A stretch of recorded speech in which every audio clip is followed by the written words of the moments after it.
We're over a month into the NBA's offseason now, which, for the most part, is the part of the summer where the notable action and movement slows down. Sure, there are definitely still moves that can and probably will be made before the start of the next season, but now that the dust is starting to clear, we have a pretty good idea of how teams will look for the upcoming season, which brings us to today's video.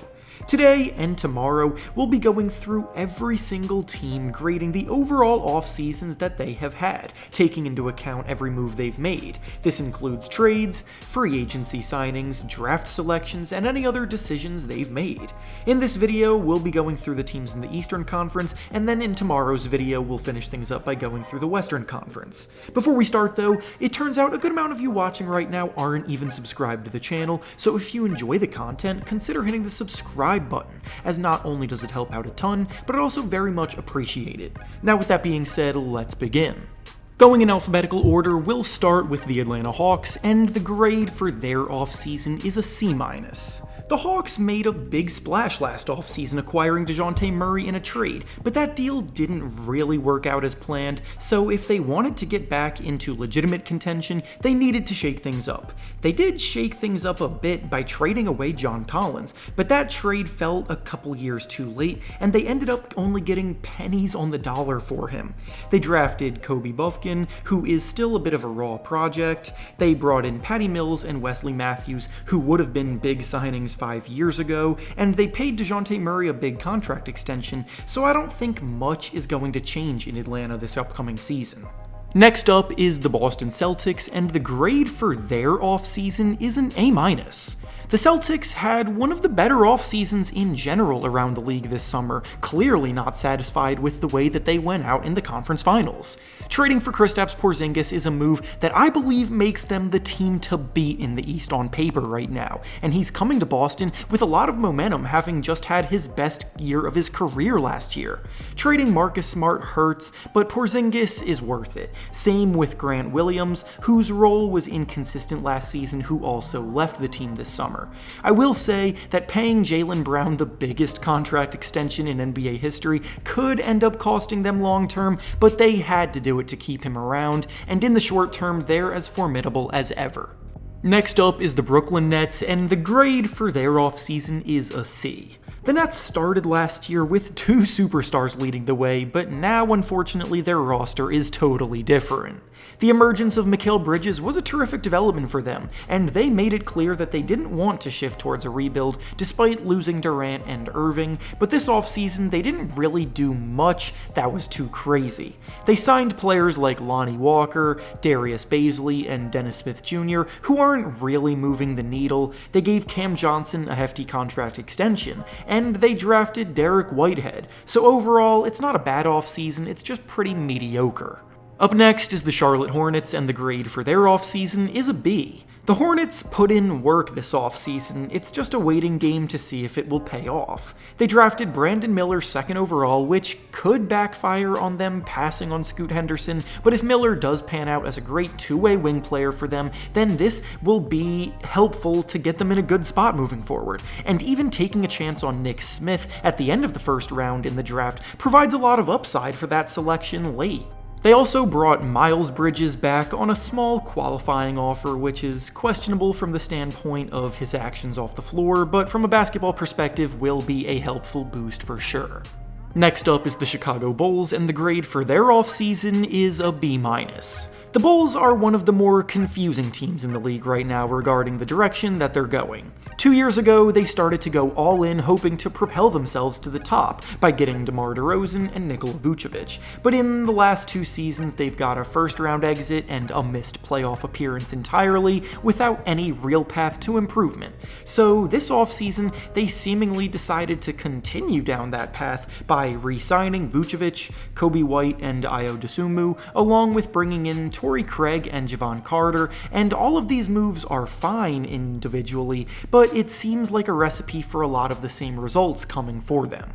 Next is the Cleveland Cavaliers, and the grade for their offseason is a B+. The The Cavaliers had one big goal this summer, and it was finding a solution at their small forward position. It was a weak spot for them all year, and this summer they brought in both Max Strus and Georges Niang in free agency to shoot the ball at a high level at that position to space the floor for them, as Strus' shooting was key to the Heat's finals run, and Niang has been a 40% three-point shooter his entire career. They also gave Caris LeVert a 2-year contract extension without overpaying him, and I even like taking a swing on Imani Bates' potential in the draft in the second round. So overall, it was a very solid summer for Cleveland. Up next is the Detroit Pistons, and the grade for their offseason is a B. The Pistons are still in the middle of a rebuild, so considering the circumstances, they took care of business where they could. They re-signed Isaiah Stewart, who has blossomed in the middle for them, and they drafted Asar Thompson, who I believe will flourish in Detroit and should prove to be a great selection.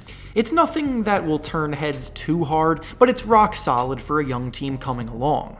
Next up is the Indiana Pacers, and the grade for their offseason is a B+. The Pacers looked like a surprise candidate to make a playoff push last season before the injuries struck, so this year they clearly believe they can make that leap. They signed Bruce Brown from the Nuggets, who I believe is a fantastic signing as a perimeter defender and secondary scoring threat. They bought low on Obi Toppin, Jarris Walker is the kind of rookie who could impact winning right away, and they locked up their franchise player Tyrese Halliburton with a contract extension, so they basically checked every box. Up next is the Miami Heat, and the grade for their offseason is a C with an asterisk. Obviously, we have to address the elephant in the room. They seem to be likely to acquire Damian Lillard, but it just hasn't happened yet. At the time I am making this video, their offseason has been pretty underwhelming, thus the low grade. But if the Lillard trade ever does happen, that would significantly change things.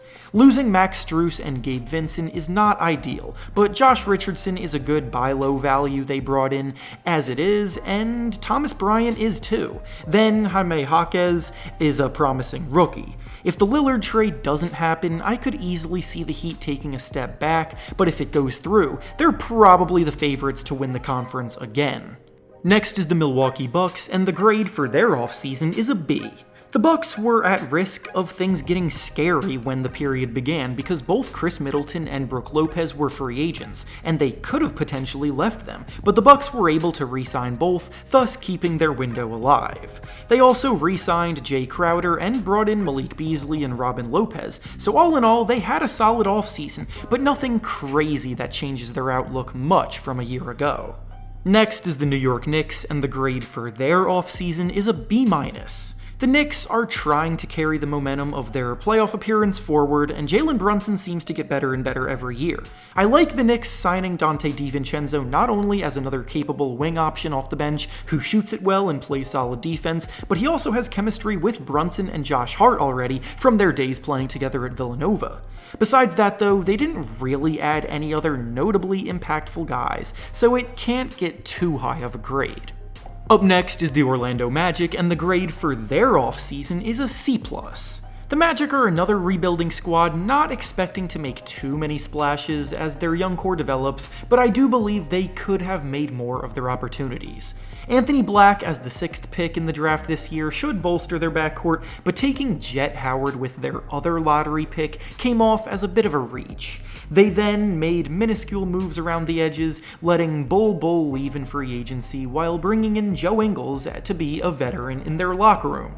Next is the Philadelphia 76ers, and the grade for their offseason is a D. I'll be honest, not a whole lot went right for Philadelphia this summer. They lost Shake Milton, Georges Niang, and Jalen McDaniels in free agency, replacing them basically with just Patrick Beverley. They then signed Mo Bamba to a roster with too many big men as it is, and on top of it all, James Harden is now not on good terms with the front office at all, requesting a trade. Vibes are low with the squad right now after another disappointing playoff exit, and they didn't really help themselves much this summer. Up next is the Toronto Raptors, and the grade for their offseason is a C+. The Raptors are another team that can't seem to pick a direction that they want to go in. They missed the playoffs this year, and their best players are about to hit free agency next summer, yet they've been quiet with their transactions across the board. Fred VanVleet just left the team in free agency, signing with Houston, which hurts, and they replaced him with Dennis Schroeder. Jalen McDaniels is a decent signing, drafting Grady Dick should work out well, and re-signing Jakob Poeltl can keep them afloat, but they're stuck in mediocrity as things currently stand. And finally, the last team up is the Washington Wizards, and the grade for their offseason is a C+. The Wizards probably did it a few years too late, but they did finally shift to a rebuild this offseason. By doing so, though, they got absolutely fleeced in both the Bradley Beal trades and the Kristaps Porzingis trades, though. I will say that getting Jordan Poole at the price that they did in a trade is a big plus for them. Signing Tyus Jones is a solid addition, re-signing Kyle Kuzma to a pretty team-friendly deal is fine, and drafting Bilal Coulibaly can go a variety of ways, but overall, the Beal situation hurt them a pretty good bit. And with that being said, that's all I have for you today. Make sure to like the video, subscribe to the channel, and comment down below how you would grade these teams and their off seasons. Thanks for watching, and I'll see you all next time.